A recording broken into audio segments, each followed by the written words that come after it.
দোকানে দোকানে তাড়াতাড়ি। এরা কি আসন করছে? প্রথমে করছে বর্জ্যাসন, যেগুলো আমরা সবাই জানি কম বেশি। বর্জ্যাসন হলো বর্জ্যের মতো দেখতে বলে আসনটির নাম হয়েছে বর্জ্যাসন। এই আসনটি একমাত্র খাওয়া দাওয়ার পরে করতে হয়, দুপুরে খাওয়ার পরে এবং রাত্রিতে খাওয়া দাওয়ার পরে, ভারী খাবার খাওয়ার পরে। এই আসনটি করলে কি হয়, যাদের গ্যাস্ট্রিকের সমস্যা আছে, খাবার হজম হতে চায় না, এই আসনটি করলে কিন্তু উপকার পাবে।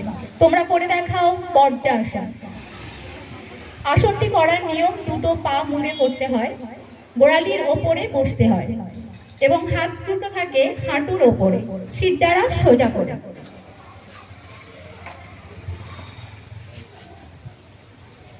এরপরে তোমরা করে দেখাও ভিকাসন। ভিক শব্দের অর্থ হলো ব্যাঙ। আসনটি দেখতে ঠিক সেই রকম। এই আসনটি করলে কি উপকার হয়? আমাদের অনেকের বাচ্চারা আছে খেতে চায় না, অল্প খায়। এই আসনটি করলে কিন্তু খাওয়ার যে মান সেটা দ্বিগুণ হয়। Thank you. তোমরা করে দেখাও ভুজঙ্গাসন। আমরা সবাই জানি ভুজ শব্দের অর্থ গোখর সাপের ফোনা, মানে কেউটে সাপ। আমরা সবাই দেখেছি তো, সেই কেউটে সাপের ফোনা কিভাবে। গৌরব তুমি ছেড়ে দাও, ভুজঙ্গাসন করো। দেখুন, হাত দুটো বগলের কাছে রেখে পা দুটো জুড়ে হাতের ওপর চাপ দিয়ে অর্ধ ভাঁজ অবস্থায় উঠতে হয়। আসনটি দেখতে ঠিক গৌর সাপের ফোনার মতো। এই আসনটি করলে আমাদের শিরদাঁড়া অর্থাৎ মেরুদণ্ড নমনীয় হয়। তাই অনেকের আছে শিরদাঁড়া বা কোমরের যন্ত্রণা হয়, এই আসনটি কিন্তু ডক্টররা লেখে। তাই এটা ভালো করে লক্ষ্য করবেন ভুজঙ্গাসনটি কিভাবে করতে হয়। Thank you. তোমরা এরপরে করে দেখাও উত্থান পদাসন। চিত হয়ে শুয়ে দুটো পা 45 ডিগ্রি তুলতে হয়। এই আসনটি করলে কি হয়, আমাদের যে পেট অর্থাৎ নিতম্বের মেদ থাকে, অনেকের তলপেটে মেদ থাকে, তো সেই তলপেটের মেদ কিন্তু কমাতে সাহায্য করে এই আসনটি। Thank you. তোমরা ছেড়ে দাও। এরপরে করে দেখাও উষ্ঠাসন। উঠ দেখেছি আমরা সবাই কম বেশি, উঠের আমরা পুজো আছে জানি। এই আসনটি দেখতে উঠের পুজোর ন্যায়, তাই আসনটির নাম হয়েছে উষ্ঠাসন। এই আসনটি করলে কি হয়, এই ওয়েদার চেঞ্জের সময় বাচ্চাদের একটুতেই ঠান্ডা লেগে যায়, সর্দি কাশি জ্বর হয়। এই আসনটি করলে সর্দি কাশির হাত থেকে রক্ষা পাওয়া যায়। আর অনেকের আছে গলায় থাইরয়েড, তাই এই আসনটি খুব উপকারী একটি আসন। Thank you. তোমরা ছেড়ে দাও। এরপরে করে দেখাও অর্ধপূর্বাসন।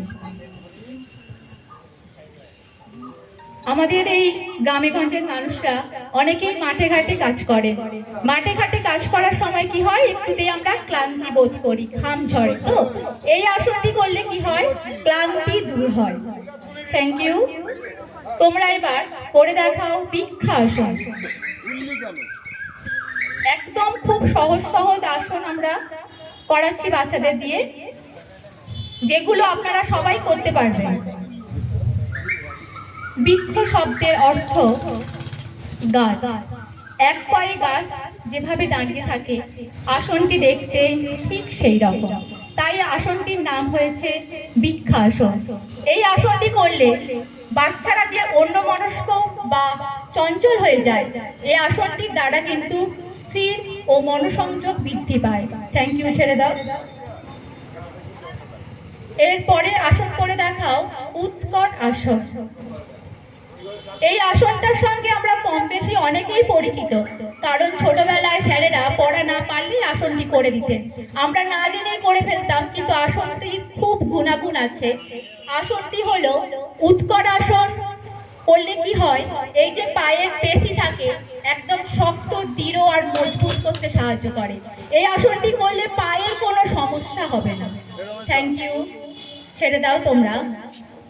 এরপরে তোমাদের কঠিন, তোমরা করে দেখাও ভূমাসন। করে দেখাও সবাই। মাটির সঙ্গে মিশে আসনটি করতে হয়, তাই আসনটির নাম হয়েছে ভূমাসন। এরকম বহু ছেলে মেয়েদের এখানে আমরা অভ্যাস করাই প্রতি বুধবার, এবং 1 মাস হলো বড়দের অর্থাৎ মায়েদেরও ক্লাস শুরু হয়েছে। মহিলারাও এখানে প্র্যাকটিস করছে বুধবার 5:30 থেকে। দেখুন একদম পুরো মিশে গেছে মাটির সঙ্গে। আসনটির নাম হলো ভূমাসন। তাই থ্যাংক ইউ, তোমরা ছেড়ে দাও। এরপরে তোমাদের পছন্দের প্রথম আসন করে দেখাও, যেগুলো তোমরা কম্পিটিশনে গিয়ে প্রাইজ নিয়ে এসো। এই যে গৌরব মন্ডলকে দেখছেন, আপনাদেরই গ্রামের ছেলে। এ কিন্তু হচ্ছে জেলা কম্পিটিশন আমাদের অনুষ্ঠিত হয়েছিল বাওয়ালি বয়েজ স্কুলে।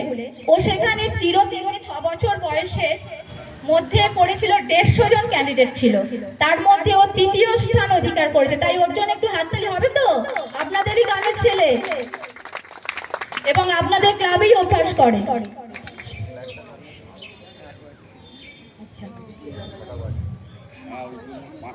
সবাই করেছে ব্যাকড়া আসন, লিকার আসন, মোহিনী করেছে ব্যাকড়া আসন। ঠিক বাঘ যেমন শিকার ধরে সেই রকম ফিগার করে দেখিয়েছে বলেই আসনগুলির নাম হয়েছে ব্যাকড়া আসন। থ্যাংক ইউ, তোমরা ছেড়ে দাও। আরেকটি পছন্দের আসন করে দেখাও। সবাইকে দেখা যাচ্ছে তো নাকি দুজন করে করাবো? দেখা যাচ্ছে? দেখুন কত কঠিন আসন, গোখিলাই ব্যাকড়া আসন। মানে পাটাকে বাঁকিয়ে পেছন দিকে ঢুকিয়ে পাটাকে সোজা করেছে। দেখুন গোখিলাই ব্যাকড়া আসন, এটিকে বলে গোখিলা আসন। দুটো পা কিন্তু মুড়িয়ে দিয়েছে, একদম পাছায় মাথা ঠেকিয়ে গেছে। ভীষণ টাফ কিন্তু আসনটা। আদিশ্রী করেছে বৃশ্চিক আসন, মানে বিছে যেমন দেখতে, কাঁকড়া বিছে, ঠিক এইভাবেই আসনটি করেছে। আচ্ছা, মোহিনী দলুই করেছে শীর্ষাসন। শীর্ষাসন জানেন তো, মাথার ওপরে ভর দিয়ে গোটা বডিটাকে তুলতে হয়। দেখুন এই ছোট্ট মেয়েটি করেছে শীর্ষাসন। আর আরাধ্যা করেছে লিকার আসনে পদ্মাসন। থ্যাংক ইউ, তোমরা আস্তে আস্তে ছেড়ে দাও। কি জোরে একটু হাততালি হয়ে যাক। এত ছোট বাচ্চা, আমরা এখানে অভ্যাস শুরু করেছিলাম মাত্র 3 জনকে নিয়ে। সেখানে আজকে এরা এত সুন্দর আসন করে বিভিন্ন জায়গায় গিয়ে পুরস্কার আনছে। থ্যাংক ইউ, তোমরা এসো, গিয়ে বসো।